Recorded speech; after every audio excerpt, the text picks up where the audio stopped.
OK, donc nous avons vu dans les deux premiers versets qu'on a regardés, le verset 1, le verset 2, et aussi la foi par laquelle on a obtenu le salut. Puis naturellement, le salut, quand on parle du salut, le salut inclut notre résurrection de la mort. Donc, quand on lit dans les Écritures, notre espérance, ça parle toujours du fait que nous sommes sauvés, nos péchés sont effacés par le sang de Jésus, mais en même temps, ça inclut les choses qu'on attend, donc notre espérance. Donc, ça, c'est notre corps qu'on vient de parler, c'est notre corps physique, pas de sang. Là, on commence le verset 13. C'est pourquoi saignez les reins de votre entendement, soyez sobres et ayez une entière espérance dans la grâce qui vous sera apportée lorsque Jésus-Christ apparaîtra. Donc ici, on voit que quand que Jésus arrive pour prendre son héritage de Dieu, c'est là où ce qu'on va recevoir notre corps physique, comme on vient de parler. Et puis, le parti ici, saignez les reins de votre entendement.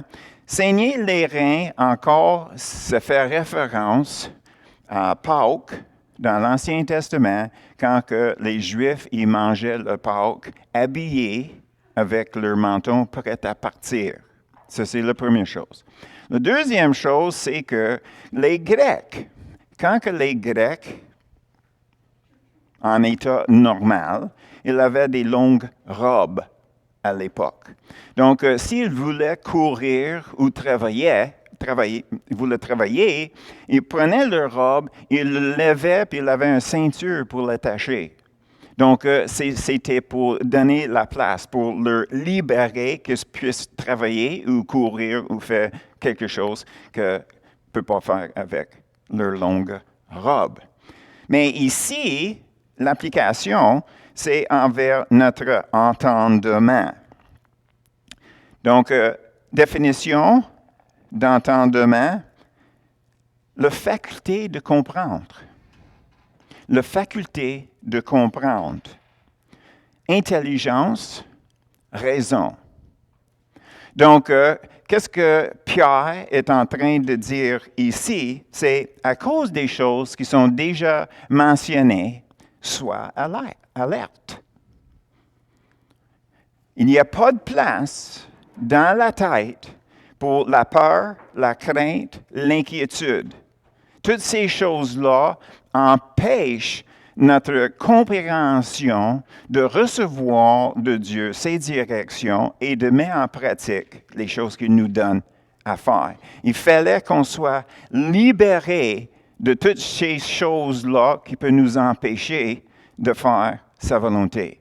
Donc, ici, on est supposé de réaliser qu'il fallait qu'on veille sur qu'est-ce qui se passe dans notre tête. Donc, nous avons, lorsque Jésus-Christ apparaîtra, naturellement, ça c'est son deuxième retour, verset 14. Comme des enfants obéissants, ne vous conformez pas aux convoitises que vous aviez autrefois quand que vous étiez dans l'ignorance. Donc, pour avoir une image claire de qu'est-ce qu'il veut dire quand on était dans l'ignorance, c'est là où ce qu'on va aller voir Galates, chapitre 5.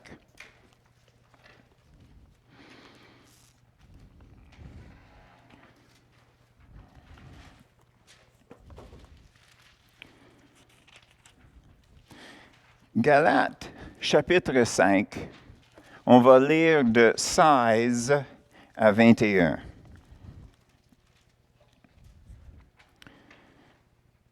C'est pourquoi je dis, laissez l'Esprit Saint conduire votre vie. Ainsi, vous ne suivrez pas vos désirs mauvais. Ces désirs mauvais luttent contre l'Esprit Saint. Et l'Esprit Saint lutte contre ces désirs. Entre eux, c'est la guerre. Et le résultat, c'est que vous n'arrivez pas à faire ce que vous voulez. Mais si l'Esprit Saint vous conduit, vous ne dépendez plus de la loi. Ce que les désirs mauvais produisent, on le voit bien. Ils mènent une vie immorale et mauvaise. Ils se conduisent n'importe comment. Ils adorent les faux dieux. Ils pratiquent la sorcellerie. Ils détestent les autres. Ils se disputent. Ils sont jaloux. Ils se mettent en colère. Ils cherchent à passer devant tout le monde. Ils se divisent en partis et en groupes opposés. Ils veulent ce que les autres possèdent. Ils boivent trop. Ils mangent trop. Ils font encore bien d'autres choses semblables. Je vous avertis, et je l'ai déjà dit, ceux qui font ces choses-là n'auront pas de place dans le royaume de Dieu. C'est important de réaliser qu'est-ce qui est mentionné ici. Ce n'est pas les pensées de faire ces choses-là. Qu'est-ce qui arrive, c'est que, qu'est-ce qui passe dans la tête? Ça peut être une tentation, mais si on ne demeure pas là-dessus, ce n'est pas un péché. C'est quand on le met en pratique, c'est un péché. Donc, la différence entre le péché et la tentation. La tentation, ce n'est pas un péché. Quelque chose passe dans la tête, puis tu le vois, tu le reconnais que c'est mauvais, puis là, on le rejette. Puis c'est parti, c'est fini.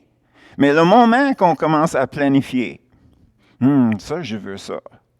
Je vois ça, ça, je veux ça. Comment est-ce que je peux m'arranger? Puis là, on embarque dans un scénario ou bien dans notre imagination. C'est là où une personne peut commettre l'adultère sans toucher la femme ou l'homme. C'est tout simplement de rêver, de participer dans l'imagination. Qu'est-ce qu'on aimerait vivre?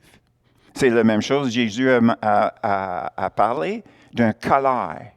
Un colère jusqu'au point que tu peux te voir arracher la tête, arracher une jambe, le tuer, le battre quasiment à mort. D'embarquer dans ces choses-là, dans notre cœur, même si ce n'est pas exprimé, ça arrive au même. C'est pour ça que c'est important pour nous autres à réaliser que juste le penser de le faire, c'est une tentation. Tentation, qu'est-ce que tu vas faire avec ça? Le diable veut que tu embarques. Dieu veut que tu n'embarques pas. Donc, c'est là où nous avons une épreuve, un test, pour voir c'est quoi qu'on va faire avec ça. Naturellement, c'est marqué ici qu'il y a d'autres choses. Quand on regarde ça, qu'est-ce qu'on voit? C'est que c'est manipulation, domination, contrôle, abus. Puis on peut même aller de l'autre côté. Ça, c'est agressif. L'autre qui est plus subtil, c'est des choses comme de bouder quelqu'un. C'est un effort de manipuler l'autre personne par les sentiments, par les émotions. Comme ça, tu peux avoir les choses qui sont bien claires, mais tu peux avoir les autres choses qui sont bien subtiles. Tu ne peux pas bouder quelqu'un qui ne t'aime pas. Ça ne marche pas. Ça marche seulement quand c'est fait avec quelqu'un qui t'aime. Là, tu boudes. Oh, pauvre de lui. OK, je vais lui donner. Tu sais, manipulation. OK? Donc, c'est clair ici que les mensonges ne sont pas mentionnés. La vol n'est pas mentionné. Donc, même si ce n'est pas mentionné, ce n'est pas une liste complète. Tu sais? Ça, c'est juste quelque chose pour nous dévoiler qui nous sommes naturellement. Donc, quand Pierre a dit, quand vous étiez dans l'ignorance, On ne savait pas qu'on n'était pas supposé de planifier notre avenir. On ne savait pas qu'on n'était pas supposé de faire toutes sortes de choses que nous avons faites pour chercher qu'est-ce qu'on voulait des autres. Tu sais, c'était normal, c'est naturel. Ça, c'est le monde, ça. Donc, on n'est pas supposé d'être comme ça. On était dans l'ignorance. Maintenant, il n'y a pas d'excuse pour agir de même. On continue. Mais puisque celui qui vous a appelé est saint, vous aussi soyez saints dans toute votre conduire. Selon qu'il est écrit, vous serez saints car je suis saint. Donc, c'est quoi saint d'abord? C'est quoi saint? Bien, on va dire premièrement de dire que qu'est-ce qui est saint? C'est séparé du péché. Saint veut dire séparé du péché. Quand que le Saint-Esprit nous a amenés à Jésus, on avait accepté l'offre que Jésus a faite. Même à ce moment-là, Jésus a fait embarquer le Saint-Esprit en nous, pour vivre en nous, pour nous enseigner et nous aider comment marcher comme il faut dans le monde. Donc, qu'est-ce que nous avons dans les Écritures? Qu'est-ce qui est écrit? C'est la façon qu'on doit vivre. Mais plus spécifiquement, c'est le Saint-Esprit qui dévoile ça. Et quand on était rachetés par Jésus, il nous a mis à part, pareil comme les chrétiens en Turquie. On était mis à part. Donc, sanctification. Mis à part. Nous sommes mis à part de ce monde ici pour vivre pour Dieu. Il a tracé un cercle autour de chacun de nous en disant, ils m'appartiennent, lui ou elle. Il, elle est à moi. Il, elle est mis à part pour moi. Donc, ça, c'est notre position avec Dieu dans le monde. Sanctification. C'est la même chose avec le mot saint. À part du péché. OK? Facile à comprendre?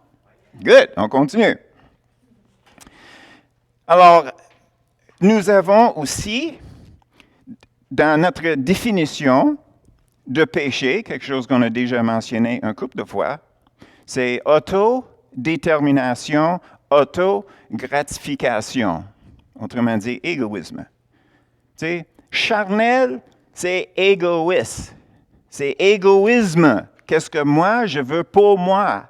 Moi, je suis le centre de l'univers. Donc, respectez-moi. Okay? Ça, c'est la nature pécheresse qui veut vivre de même. Là-dedans, qu'est-ce que nous avons? C'est moi qui décide qu'est-ce que je vais faire. C'est moi qui décide ma direction. C'est moi qui décide qu'est-ce que moi je veux pour me plaire. Je veux la crème glacée. Je pèse 360 livres, mais je le veux. Est-ce que je l'ai besoin? Ben oui. T'as juste à me demander. Et ça, c'est la façon, OK? Ça, c'est la façon qu'on marche normalement. Qu'est-ce que je veux? Je le mérite. Parce que je suis le centre de l'univers. Puis si les autres ne le reconnaissent pas, ben mets-les en prison. Tu sais? Loin de moi, vous autres, OK? Donc, ici, on voit un peu qu'est-ce que Pierre dit. OK? Donc, maintenant, qu'est-ce qu'on peut faire? C'est qu'on peut aller voir le verset, toujours en Galates, les versets 22 à 24 maintenant. Les versets avant parlaient de la façon qu'une personne naturelle marche, égoïste. Mais 22 à 24 nous parlent d'autres choses. Au contraire, voici ce que l'Esprit Saint produit. amour, joie, paix, patience, bonté, service, confiance dans les autres, douceur, maîtrise de soi. La loi n'est sûrement pas contre ces choses-là. Ceux qui appartiennent au Christ Jésus ont cloué sur la croix les désirs mauvais qui les entraînaient. Puisque l'Esprit Saint nous fait vivre, laissons-nous conduire par cet Esprit. Donc, qu'est-ce que nous avons ici? C'est que le Saint-Esprit veut se produire en nous. Toutes les choses qu'on faisait avant, c'était pour chercher la paix, chercher l'amour, chercher la confiance des autres. On cherchait se combler de toutes les choses que le Saint-Esprit veut se produire en nous. Donc, quelqu'un qui marche selon le Saint-Esprit devrait ressentir comblé. Le problème, c'est que le chair est toujours là. Le chair veut toujours avoir d'autres choses, de plus. Donc, ici, nous voyons qu'est-ce que les Écritures nous disent. L'esprit et la chair est continuellement en conflit. Continuellement. Le restant de nos vies, ça va être de même. Donc, c'est à nous, avec l'aide du Saint-Esprit, avec l'instruction du Saint-Esprit, à faire les décisions de ne se permettre pas laisser rentrer dans nos vies le péché. OK. Nous avons on est rendu verset 17. Et si vous invoquez comme Pierre, celui qui juge selon l'œuvre de chacun, sans favoritisme, conduisez-vous avec crainte pendant le temps de votre séjour sur la terre. OK? OK. C'est la preuve que Dieu nous attend avec un marteau. Il veut nous juger. Non. Est-ce que vous vous souvenez quand on a fait l'étude sur les épreuves, sur les examens? Il y a deux sortes. Une sorte, on regarde quelque chose, puis on cherche dedans soit le bien ou le mauvais. Ça, c'est une sorte. Mais ça, c'est pas la sorte ici. L'autre sorte, c'est quand on fait une évaluation pour vérifier quelque chose avant de donner le sceau d'approbation.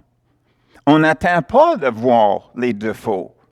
Tout était fait comme faux, donc c'est juste un dernier regard avant qu'on mette le sceau d'approbation. Ça, c'est les jugements que ça parle ici. Dieu ne nous attend pas pour nous condamner. Il nous attend pour nous donner son approbation. Oui, tu as bien vécu ta vie. Oui, tu as bien fait là. Oui, tu as bien fait là. C'est tout des oui. C'est tout des bienfaits.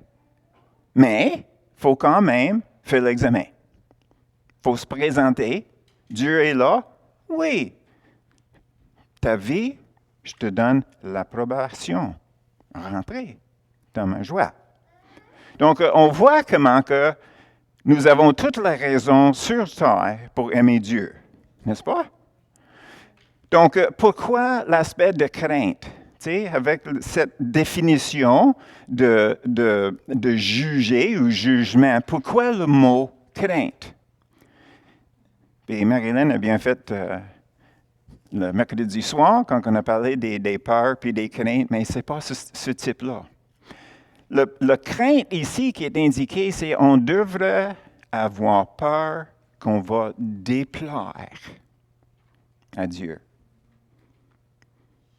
Si on aime Dieu, puis nous avons toutes les raisons pour l'aimer, on devrait avoir peur de ne le pas plaire.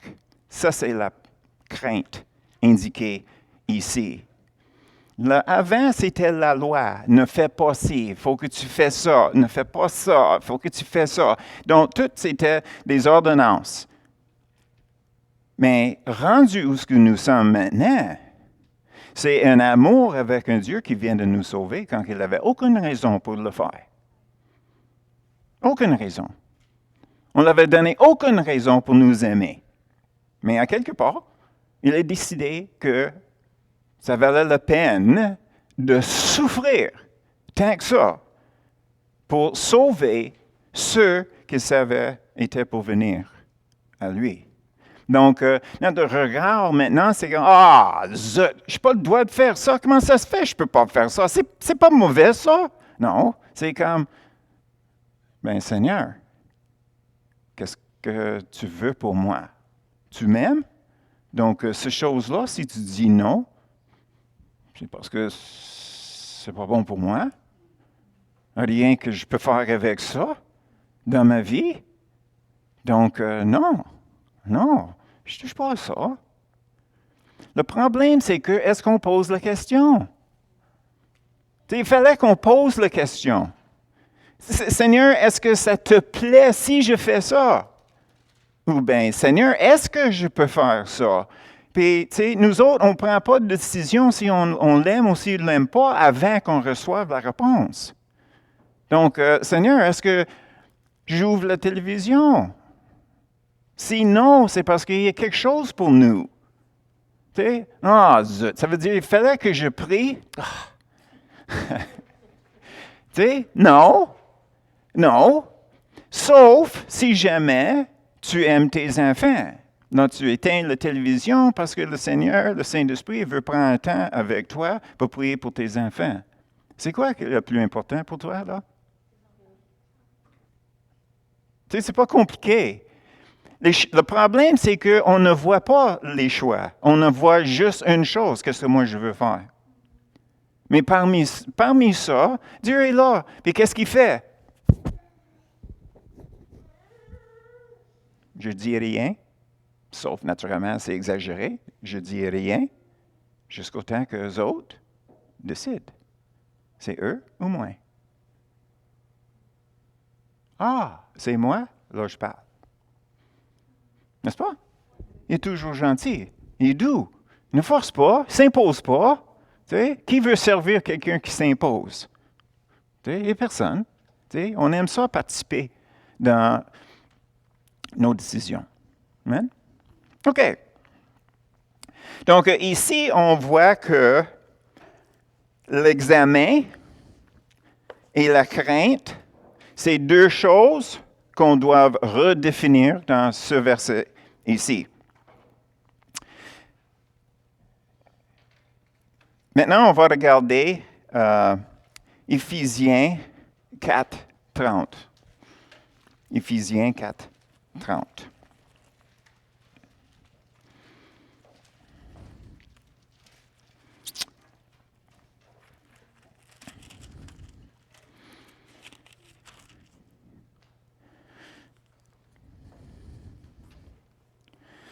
N'attristez pas le Saint-Esprit de Dieu, par lequel vous avez été scellés pour le jour de la rédemption.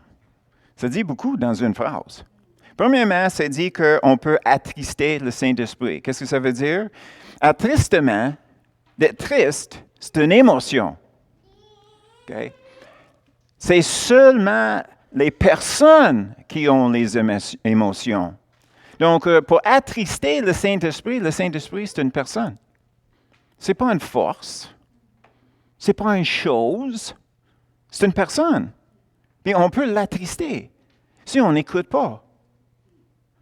Ça, c'est en partant. Parce que si on regarde un peu plus loin, par lequel vous étiez scellés.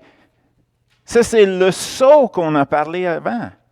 Le sceau d'approbation que Dieu a mis sur nous, c'est le Saint-Esprit qui demeure en nous. Et finalement,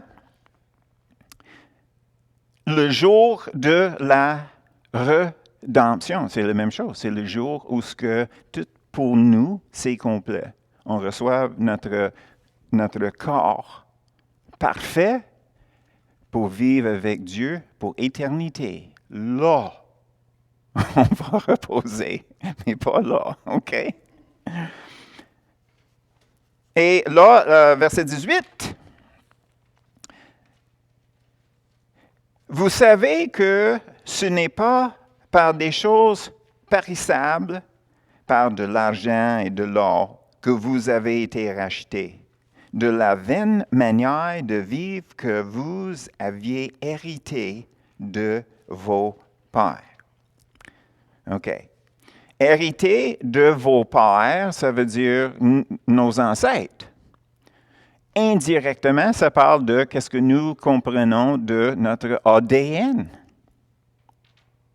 Et aussi la façon que nos ancêtres vivaient. Donc, deux choses. Maintenant, on sait qu'une bonne partie, la plus grande partie de notre comportement, ils disent à peu près 80%, si ce n'est pas plus, c'est dirigé par notre ADN.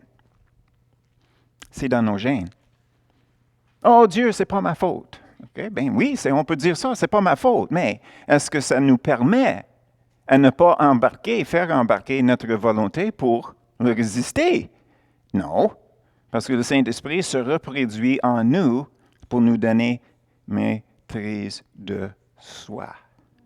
N'est-ce pas? OK. Donc, ici, on sait que notre difficulté vient de nos ancêtres. Mais, nous sommes rachetés. Puis, on fait référence à un marché où les esclaves sont vendus. On achète les esclaves, on paye avec l'argent ou avec l'or. Donc, il parle ici de, c'est ça, les pièces de monnaie en argent et en or pour acheter des esclaves. Mais ici, on parle du sang de Jésus. Pas quelque chose si cheap que l'or, quelque chose si précieux que Dieu lui-même dans le Fils. OK? Et là, naturellement,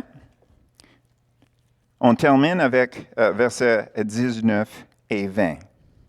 Mais par le sang précieux de Christ comme un agneau sans défaut et sans tache, prédestiné avant la fondation du monde, il fut manifeste à la fin des temps à cause de vous. Donc, qu'est-ce que nous avons ici? Encore, on fait référence de l'agneau qui était tué et le sang est pris, premièrement pour sauver le premier-né en Égypte, puis après ça, toutes les choses qui étaient mises à part pour service à Dieu. Donc, on vient de faire notre cercle. Donc, c'est ici, avant qu'on va avoir un petit temps de louange, avant de prendre le Saint-Saint. Mais, avec l'enseignement que nous avons fait ce matin, il y a un prière qu'on doit prier. Si on n'est pas capable de prier ce prière-là, ne prends pas le Saint-Saint. Parce que le Saint-Saint, c'est réservé pour ceux qui prient cette prière-là. Donc, c'est une prière pour se dédier la vie. Donc, je vais vous demander de fermer les yeux et qu'est-ce que je vais faire, c'est que je vais le lire. Et après, si vous êtes d'accord, vous allez lever vos mains pour faire signe, un geste d'être d'accord. Donc, avec ça, on peut partager la communion. Si on n'est pas prêt, on ne lève pas la main, ce n'est pas gênant, c'est honnête. Quand on prend une décision comme ça, il fallait que ça soit du fond de notre cœur. Il fallait que ça soit réel. Même si ça fait longtemps qu'on est des chrétiens, des fois, il fallait qu'on se regarde de nouveau. Est-ce que je vis aujourd'hui comme je vivais quand j'avais la passion pour Jésus que j'avais au tout début? Parce que c'est au début, on était passionnés, n'est-ce pas? Hey, je suis libéré de mes péchés, je suis libre. On était pour sauter, puis chanter, courir, parler avec tout le monde de Jésus. On était passionnés. Avec le temps, on a pris un peu de sagesse, un peu plus diplomate dans nos conversations. On veut amener la personne vers Jésus au lieu de le chasser du démon. Mais peut-être en regardant ce matin, peut-être on regarde en dedans de nous ce matin, puis on se dit, écoute, j'étais pas mal louche ces dernières années, ces derniers mois, quoi que ce soit. Donc, qu'est-ce que je veux faire? C'est que oui, je veux redédier ma vie. Je prends toutes ces choses-là en perspective avec ma vie d'aujourd'hui, puis s'il y a des changements à faire, je le fais à partir de ce moment ici. Autrement dit, pour chacun de nous, c'est un nouveau départ. Donc, fermons les yeux, puis après, je vais vous demander si vous êtes prêts à prendre ce pas-là. Jésus, vous êtes Dieu et vous m'aimez, assez pour souffrir la mort sur une croix, le prix pour effacer mes péchés. Aujourd'hui, je demande de nouveau votre pardon. Vous seuls peuvent me pardonner et effacer tous mes péchés, que je puisse être ressuscité de la mort et vivre avec toi pour l'éternité. Je comprends que mon salut est un échange, que vous avez donné votre vie pour me sauver de mes péchés et je dois vous donner ma vie pour faire vos œuvres sur terre. Je dédie ma vie à ce fin aujourd'hui. Je réalise que je dois me renoncer de mes propres projets et de mes méthodes pour accomplir vos desseins. C'est mon combat à vie.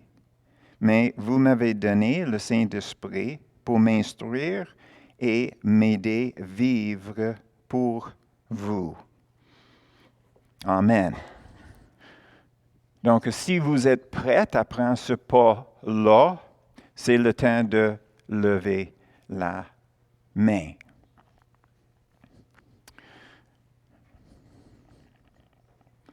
Je sais que c'est vraiment en considération qu'on prend la décision, puis il fallait qu'on prenne un peu de temps après aujourd'hui pour vérifier. Donc, qu'est-ce qu'on va le faire? C'est que tout le monde, ensemble, on va prier la prière. Je vais vous diriger. Jésus, vous êtes Dieu et vous m'aimez. Assez pour souffrir la mort sur la croix. Le prix pour effacer mes péchés. Aujourd'hui, je demande de nouveau votre pardon. Vous seul pouvez me pardonner et effacer tous mes péchés. Que je puisse être ressuscité de la mort et vivre avec toi pour l'éternité. Je comprends que mon salut est un échange. Que vous avez donné votre vie pour me sauver de mes péchés. Et je dois vous donner ma vie pour faire vos œuvres sur terre. Je dédie ma vie à ce fin aujourd'hui. Je réalise que je dois me renoncer de mes projets et de mes méthodes pour accomplir vos desseins. C'est mon combat à vie.